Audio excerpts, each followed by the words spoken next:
Hi, this is Larry London. Welcome to Border Crossings here on the Voice of America. We are so happy and excited today to be joined by a true rock and roll legend, an icon in the business. Not often can you actually say that, but in this case, yes, it applies. We welcome Tommy Lee to the Voice of America and to Border Crossings. It's great to have you, Tommy. Hey, Larry, thanks for having me, man. This is cool. What a pleasure to be talking to you. It looks like you're in a studio somewhere, probably home studio. Yes, sir. This is my studio here at my house. This is where all the madness happens, The madness and the magic, too. So, and the magic, of course. now, I first of all, I got to start off by saying happy birthday. I guess you just had a birthday a couple weeks ago. Yes, thank you, man. Thank you. Yeah, happy birthday to you. And so this pandemic thing, this is crazy times. I mean, how are you coping and dealing with this? Well, for a guy who doesn't leave the house that often, it's not. I mean this with all due respect. It's there's some horrible stuff happening out there, but in my world, I don't leave the house that much, so it hasn't really affected me and in my little world. I think maybe the only thing that's been different is um, I, I- I've s- I've slowed down enough to do some really cool stuff, whether it be self introspection, Hmm. uh, which is cool because you know how our daily lives we just everything's flying by. It's got me to slow down, almost stop, and also catch up on technology. Um, uh, you know, because every day there's something new, and a lot of times you work and you write and you produce, and you don't necessarily get a chance to keep up on a lot of the new technology. So it's slowed down enough to let me do that, which is really cool because that's important. You got to keep up on what all these damn knobs do. There's a lot of buttons there, I'll tell you Oh that. man, your head would go. So it's a strange time to put out a new album, too. I mean, it really adds a whole new dimension. You just dropped your third solo album, Andro, and it's got to be difficult and unique for you because you're used to being on the road. You're in a business that requires interaction. Yeah, I know. It is weird, and it was slated to come out earlier, and we pushed it way back because it just didn't feel right. It just definitely didn't feel right. Yeah, the 13th of October. Yeah. There we go. So, releasing it then seemed to be uh, you know, a much better time. And God, you know, if if anything, we need something refreshing and new and fun and something cool to rock out to. So it just seemed like a good time. And who you are and the stature you've achieved in the business, you don't have to do anything to prove anything to anybody anymore. But Andro's kind of a very different kind of an album. You do a Prince song, you Yeah. work with Post Malone. So what's going on?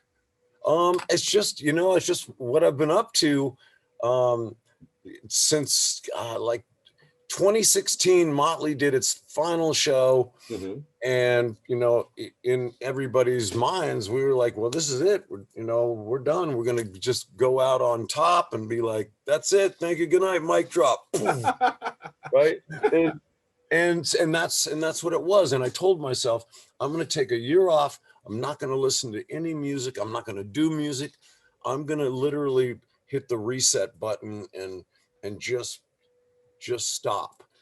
And I made it almost a year, and then of course I can't sit still very long, and ideas are coming, and then I just so what you're hearing with Andro was me and in 2017 coming down to my studio and just letting it all out and recording it. And so, and with me, God, since 2000, when I did my first sort of solo venture with Methods of Mayhem, I've always been on a really eclectic, path, uh, you know, style wise. I love being a drummer. I love all kinds of stuff, man. Everything, anything with a funky beat. I love R&B, hip hop, you know, rock, industrial, dance music, you name it. You know, I'm a drummer, so if something moves me, you know, that's beat driven and with a great melody, uh, that inspires me. So I came down here and started writing, and boom, here now it's out.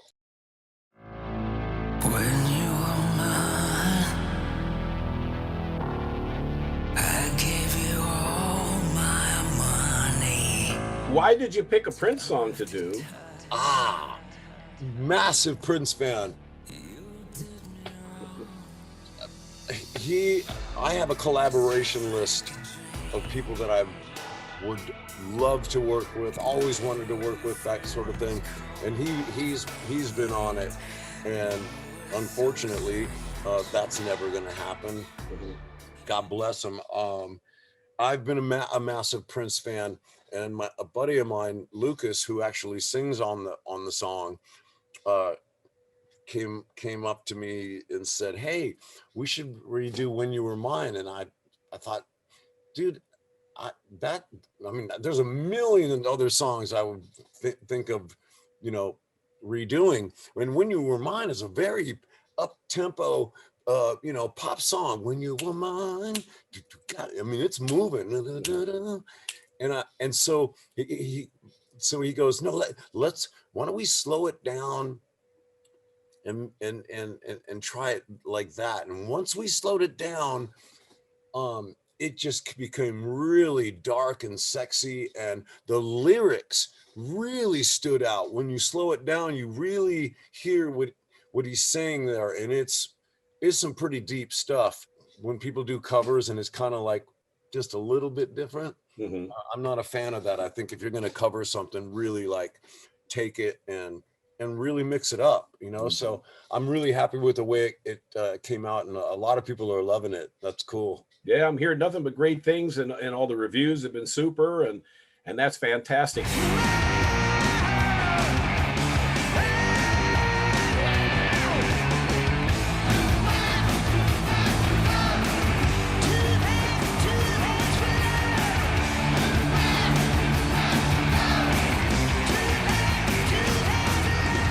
Those who are just tuning in right now and joining us, Tommy Lee is with us from his home studio, and we're talking about his new album, Andro. Of course, Tommy was, you know, one of rock's premier drummers, is one of rock's premier drummers with Motley Crue.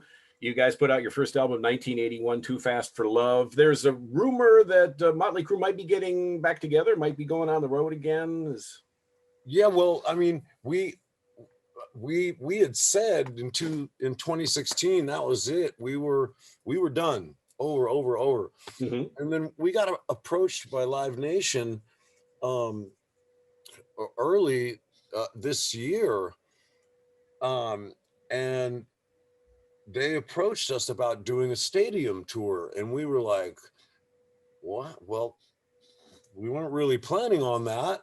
We were going to continue to make music but not tour anymore. Right.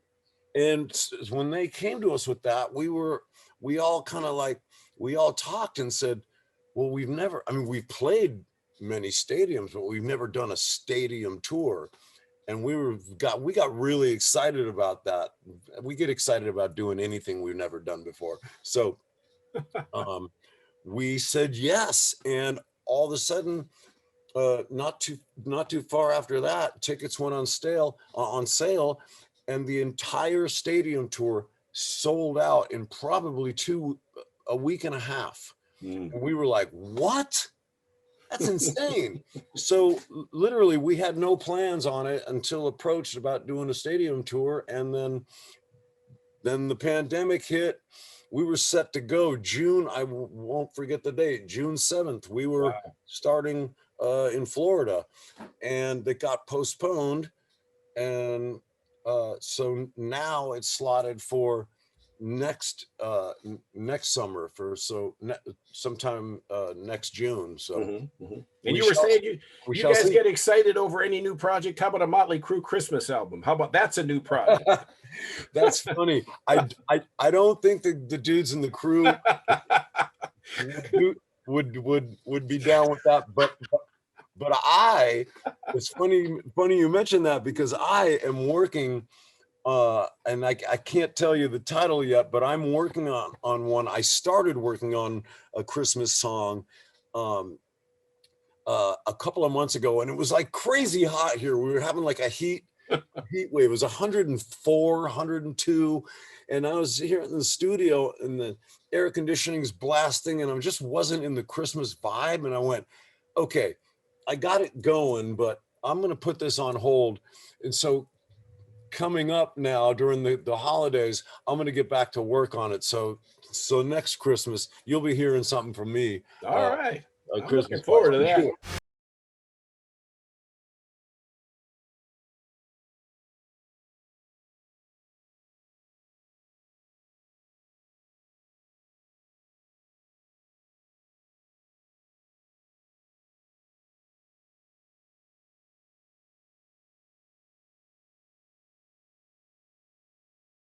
About a stadium tour, and I know you guys have done festivals and all that, and you performed at all different venues and all different sizes. Do you have a preference? Do you like the smaller crowd, more intimate, or do you like the giant 50,000, 100,000, Wembley type thing? Oh man, I can't. There's something extraordinarily beautiful about both of them. The intimacy of the small place is unreal, and then how can you not love looking out and seeing, God, I think the biggest venue we played was the US Festival, and there was I think it was 210,000 people, and you couldn't see where it ended. And I literally had, poo-poo in my pants. I was like, my God, and we flew over in a helicopter, and looking down at that, knowing you're about to go down and play for all those people was unbelievably exciting. And yet, man, so nervous, man. I had butterflies in my stomach. It's hard to compare the two. They're both beautiful, man. Now you have been a part of so many things in music, and I'm sure you have so many stories, and there's so many highlights. And you guys put out an autobiography back quite a while, about 20 years ago, called The Dirt. Yeah. Any possibility of you writing something, Tommy Lee story? Because your story's been an interesting story. Well, I have an autobiography out called Tommy Land that came out, I want to say like 2004. That's a wild book to read. If anybody gets a chance, check that out. It is wild. Now, I've been reading a lot about, some of the things you've been doing during your spare time now with the pandemic and what it is. And one of those things is cooking. Oh, yeah. You like to cook? I really do, man. You might think, well, yeah, like to cook because I like to eat and all that stuff, and I do, but there's something about cooking, for me at least, there's some Zen stuff attached to that. It's like this quiet time where I put on something super mellow, and I really, really enjoy the preparation. I don't know what it is. It's the cutting, getting everything together, and the whole process, more than actually eating it. So I think that, it's something more for me than just cooking. It's really the whole process. Yeah. It gives me joy. I really dig it. It's the musician in you. There's a process to putting together music. Same thing. The ingredients. Exactly. That's So probably I'm sorry. I said, you're probably exactly right. It's like you're making a song, but with different ingredients. Right. Different spices, different ingredients, all kinds. There you go. Now, you've starred in a couple of reality shows. Is there any other reality show coming up for Tommy Lee? You've had your own TV shows on NBC, the Tommy Lee Story, and you a whole bunch of shows. Not that I know of. I don't know. I get offered to do those kind of things all the time, and I turn a lot of them down. The ones that I've done, I did for a specific purpose, like the one where I went to college. I never got the opportunity to go to college. I got a record deal at 17, my senior year of high school. I split. I went and recorded and toured the world. I was like, whatever with the diploma. So when I had the opportunity to go to college, especially in middle America, in Lincoln, Nebraska, I was like, oh, this is going to be a trip. I'm going to enjoy it, and this is going to freak some people out. And then I did the other one that I did it was called Rockstar Supernova, and it was a chance to bring real music to primetime television. And it wasn't like your sort of, American Idol karaoke style stuff that we have. Wow, you have done so many things with so many people. It's so hard to keep up with you. I am a busy guy, man. I'm a busy guy. Yeah, you were on the road with Smashing Pumpkins too. Yeah. Yeah. Well, I played on the last Smashing Pumpkins album. I didn't go on tour with them, but I recorded all the drums on that record.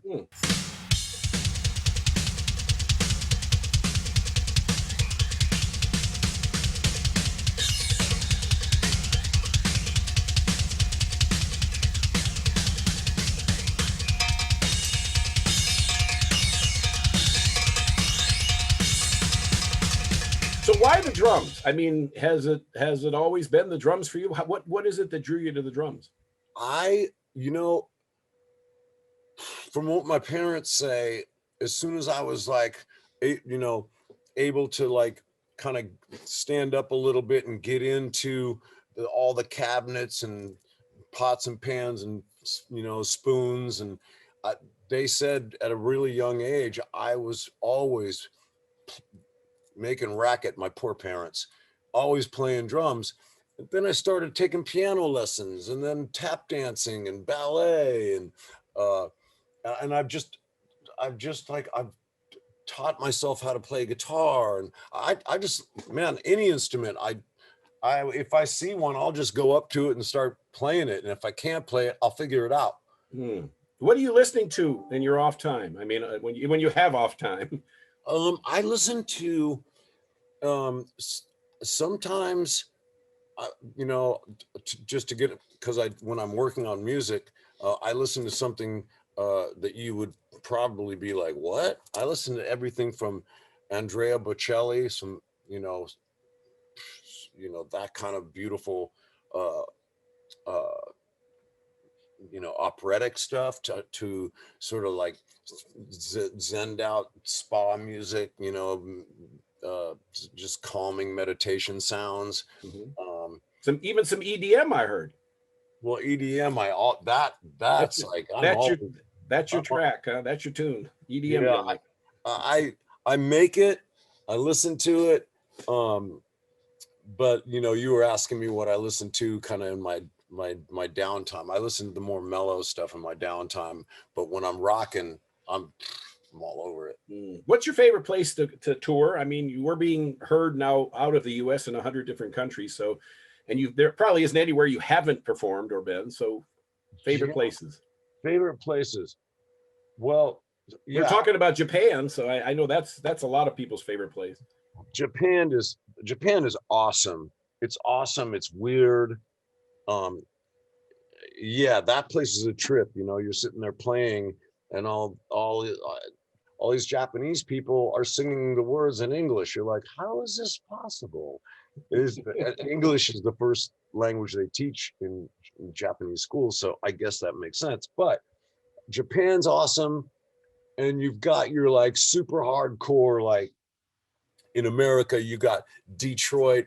Those guys love their music there. Awesome. Yeah, that's always a great spot to play. Australia is a great place to play. There's so many places throughout Europe. And I noticed that the Europeans are a lot. They're really passionate about their music. You know, if it Mhm. starts to rain at a festival in America, you know, girls are like, "Oh, my hair is wet. Oh, I'm getting wet. Let's get out of here." Where in Europe, they sit out there and just they don't care if they're this high in mud.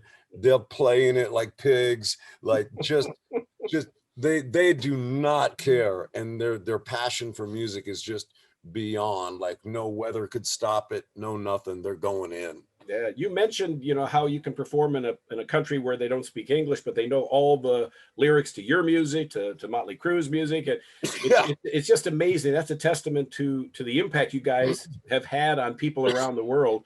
And you talk about also the way that people listen in other countries. I've been told from musicians who've performed other places that people pay closer attention to the lyrics in other countries than America.